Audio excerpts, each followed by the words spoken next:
You still want to be immune to chaos damage and have nearly 600,000 top end DPS, along with 350k mapping DPS plus 8k energy shield and 75% evasion? Well then watch this video. Today, I've got my final version of the Chaos Inoculation Monk build. This version solves the issue of the Pinnacle boss DPS and pushes the overall DPS to the next level. As always, I've included the Mobalytics in the description, and now on to the giveaway portion of the video. I'm going to be giving away gift cards to you guys as a thank you for hitting 1,000 subscribers. Just comment under the pinned comment on the video, and I'll let you guys know if we won. Once we hit 1k subs on YouTube, I'll be doing the giveaway live on my Twitch, so feel free to stop by then. I'll give more details as we get closer to that number, and let's get into the video. So this is the final version of my Chaos Inoculation Monk, and we have managed to push the DPS all the way to 175,000 at base with no buffs. So the way that we managed to almost double our top end DPS and almost double our base DPS is by making some passive skill tree changes and by making some gear changes. And I can promise you, if you're seeing these uniques and you're thinking I can't afford these, you absolutely do not need these. You don't need that, my man. You know what? I wanted to get these as a way to polish off and make this feel like a final version of the build. You can still easily achieve around 130 to 150k DPS without these uniques. So now let's go over some of the changes I made to the support gems and the skill gems. So, Unbound Avatar, we are running Cold Mastery, Fire Mastery, Lightning Mastery, and Persistence. All this is for more duration on Unbound Avatar.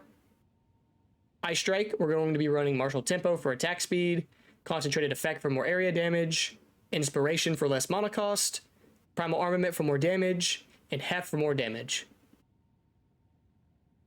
Tempest Bell, we're going to be running Overabundance so we can drop more bells on bosses.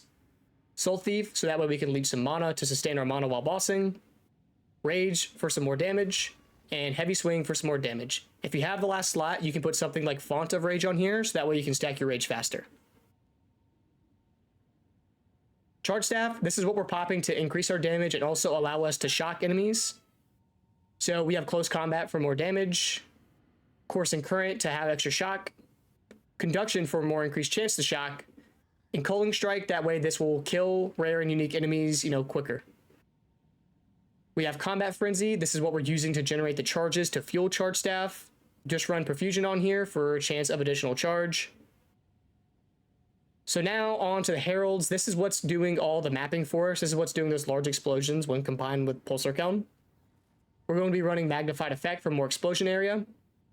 Innervate, that way whenever it kills a shocked enemy, it's going to give us some extra damage. Lightning Infusion for extra lightning damage. This is what allows it to proc with Herald of Thunder. And then Long Shot for some extra damage. Herald of Thunder, we're going to be running Cold Infusion. That way this does cold damage to allow us to proc Herald of Ice. Glaciation for more freeze buildup. Ice Bite, that way whenever it kills a frozen enemy, we get some added damage. And Lightning Exposure to inflict lightning exposure on enemies whenever we shock them. This will let you do more lightning damage with our Charge Staff and if you have the gloves. Now, Cast on Shock. This is not required. This is something I use specifically for bossing. If you don't have the Spirit, you can turn this off and not run it. But pretty much what this does is we have Eye of Winter on here. Whenever we're shocking a boss, it's going to be building up charges and cast Eye of Winter. And Eye of Winter inflicts critical weakness on hit, which will allow us to get more crit hit chance. This stacks up to 20 times, and I think it's 0.5% per stack. So you got 10% increased crit hit chance with Eye of Winter. This will also freeze enemies, so it's pretty nice. We run Energy Retention, so that way we can get a refund in our energy. And then Impetus, so we get increased energy. Wind Dancer, this is for our kind of defensive layer when combined with Grim Feast. All it's going to do is boost our evasion. We're going to be running Pin, Blind, and Maim. That way whenever we do get hit, it'll kind of lock down those enemies that do hit us. And then finally, what is doubling our energy shield is Grim Feast. Whenever you're killing enemies, they're going to drop Grim Remnants that you can pick up, and it'll overflow your energy shield up to double. If you have the allocated Spirit, I would run Clarity, so you have more mana regen. So something that I do want to mention, if you are specifically fighting a Pinnacle boss, I recommend that you run Meditate. You can take off Sunder My Enemies or Unbound Avatar. If you are fighting that boss and you're getting hit, there's a good possibility that you will run out of Life Flash charges. So to mitigate this, we run Meditate. Just make sure that you take off Eternal Youth or else it won't allow you to recharge your energy shields with it. And we do this so that way you can run in the corner and pop it and overflow your energy shield up to double. This is a nice way to have a kind of buffer barrier if you do get hit anyways. I run Ingenuity for cooldown rate. I run Energy Barrier for the instant recharge start. I run Unbreakable. That way if we do get hit, hopefully we don't get stunned and knocked out of it. and then wind wave, so it will knock back enemies if we get stunned while using this. So now let's go ahead and get to some of the gear that I'm using in the build. I have upgraded my quarterstaff since the last video. I now have this one. It has a higher physical damage now, and it also has an intrinsic elemental damage with attacks. If you can get that down here, that's nice. I just didn't manage to. So you can see I have like added lightning damage, added physical, increased physical. I do have +4 level of all melee skills. I would try to maybe shoot for like +2 or +3 because the mana consumption as your level goes up gets pretty crazy. I have added dex so that way we can get more damage with Hands of Wisdom in action. And I wish the gain mana per enemy killed was higher, but you know, that's just what came with it. Of course, I'm running Hands of Wisdom in action. This is not necessary. You can run a normal pair of gloves that has, you know, attack speed, added lightning damage, or like crit bonuses or something like that. You can definitely make do without this. But specifically, this is good because it's going to give us more attack speed and added lightning damage per 10 intelligence and 25 dex. And we have really high stats, so that's a ton of extra damage for free. On the chest piece, I'm running a hybrid EV-ES. I tried to get as high as possible. Make sure you were getting around 875 EV and probably around like 350 ES to ensure that you have around 220 spirit. You can make do with a little less spirit. It's just kind of, you know, what you can afford. I've gone for added dex for increased damage with Hands of Wisdom in action. I have my resistances, and that max life is a dead stat. I wish it was mana. I don't know if you can get it on that chest piece though. So on the helmet, same thing. It's an EV-ES hybrid. And I'm running increased rarity for better drops. I'm running increased crit hit chance for a big DPS boost. Getting increased crit hit chance is awesome for more damage. And then I've got my 2 resistances. On my boots, I have movement speed, of course. I wish this was higher, but I could not find one on the market that fit what I needed. So this is what I have for now. I'm going to try to get a 35% eventually, but this will do for now. The max life on it is a dead stat. And then I have my resistances, and the stun threshold is nice. For the belt, I'm currently running Ingenuity, but you can completely make this work with a normal belt. A normal belt might actually be nicer to run sometimes because you do get added mana with some belts. But you can see that that's my current DPS by strike there. I throw on the normal belt. I only lose around like, what, 10 to 15k? So it's really not that big of a deal if you can't afford the belt. So for rings, I'm specifically running a breach ring with quality to cold modifiers. This is going to increase all cold stats on the ring. So I have even more cold damage and cold resistance thanks to that. I have max mana for a bigger mana pool. I wish that was a higher number. I have increased rarity for better drops. I have leech as physical damage as life, which is a dead stat. If that was mana or something else, that'd be great. And then I have increased mana regeneration rate, so we have more recovery on our mana. I swap my rings back and forth between bossing and mobbing. I use another breach ring for bossing, and I use pulsar count for mobbing. I can promise you 100% pulsar count makes mapping, and especially breaches, so much easier. I've taken it off and I've tested it. You need to be running pulsar count if you're mapping. It is phenomenal for clear. For the other ring on here, I have added cold damage, I have increased cold damage, rarity, and then I have strength, dex, and, you know, a little extra resistance. Now for the amulet, I have allocated Storm Charge on here. This is, I'm anointing it with Storm Charge, so that way we have increased elemental damage when we crit, and we have increased crit hit chance, and we have a lot of crit. We don't have to worry about it. We're going to be critting very often. Right there, 40%, and we are, you know, slinging out attacks, you know, super fast. You don't have to worry about it. We're going to be critting all the time to proc that. I would try to get a Azure amulet if you can. All I could manage to get that had the stats that I wanted on it was a Jade amulet, which is fine. Added dex is, of course, boosted damage for our Hands of Wisdom in action. So I've got increased evasion and increased energy shield specifically. That way we can increase our defenses here. I've gone for max energy shield as well. It was kind of, you know, that's what came with it. I've got increased crit hit chance. That way we have another boost of damage, another big boost of damage. I have 30 intelligence for another boost of damage with Hands of Wisdom in action. And then mana regen rates. That way we can have some more mana regen. For the flask, I would just go with a fat recover, you know, flask. And go for a mana flask that also has, you know, either a high number of charges or, you know, a high mana recovery rate. Just make sure that you don't have a flask that says removes 15% of mana recovered from life. That will instant kill you with the Chaos Inoculation setup because you only have 1 life and it's going to take away your life. So don't run a mana flask with that. Then for the charm, I'm running a thawing charm. It's just going to prevent me from getting frozen. The only thing that I have found that can like stun lock me is freeze. So I've allocated this here to prevent me from being frozen. If you're running a normal belt and you have another slot, maybe go for like the gold one to increase the drop rates or whatever whenever you kill an enemy. It's this one right here, the golden charm. So run something like that, or run something for if you become stunned, something like that if you have the slot. So to go over the stat card real quick, you can see right here, here's my stats. Here's my resistances. We don't need chaos because we have chaos inoculation. It's making us immune to it. We have this much energy shield, which is doubled by Grim Feast or Meditate. So we'll have 8,000 whenever we're mapping. And then 75% evasion thanks to Wind Dancer.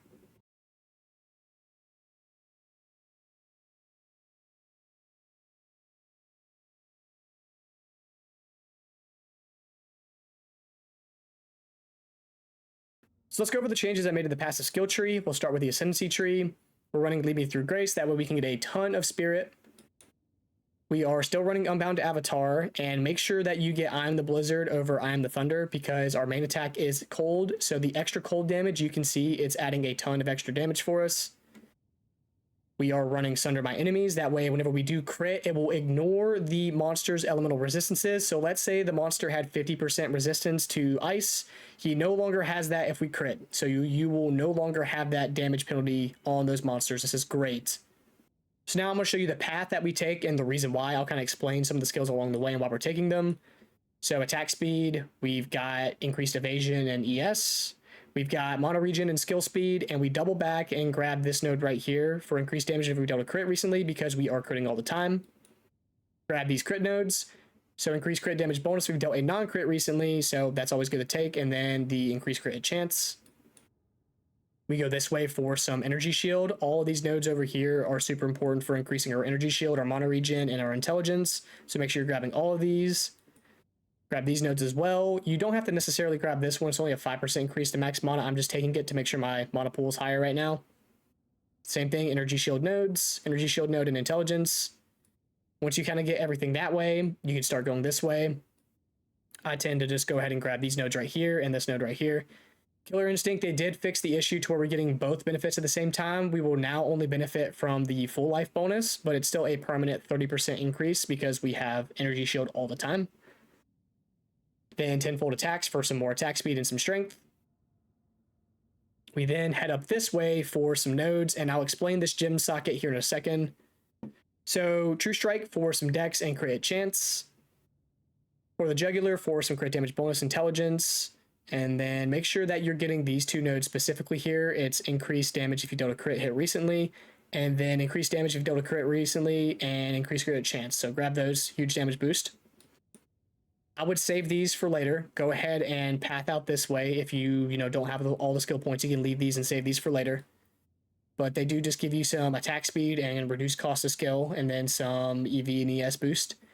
I would shoot out this way. Same thing, ignore those for now. Shoot out this way. Make sure you're picking up Eternal Youth if you're not bossing, Pinnacle bossing. This is going to let you heal your energy shield with your life flask. And if you're running a EV-ES hybrid, make sure you're grabbing this node right here. If you're going full in the energy shield, you can ignore this one, but it's going to give you energy shield per 12 evasion on our body armor. So we're then going to shoot out this way to Chaos Inoculation. This is what's making us immune to chaos damage. Make sure you're grabbing this. We then have increased freeze buildup and 50% increased damage with hits against frozen enemies. We will be freezing often, so this is going to be huge for bossing specifically. Make sure you're grabbing this.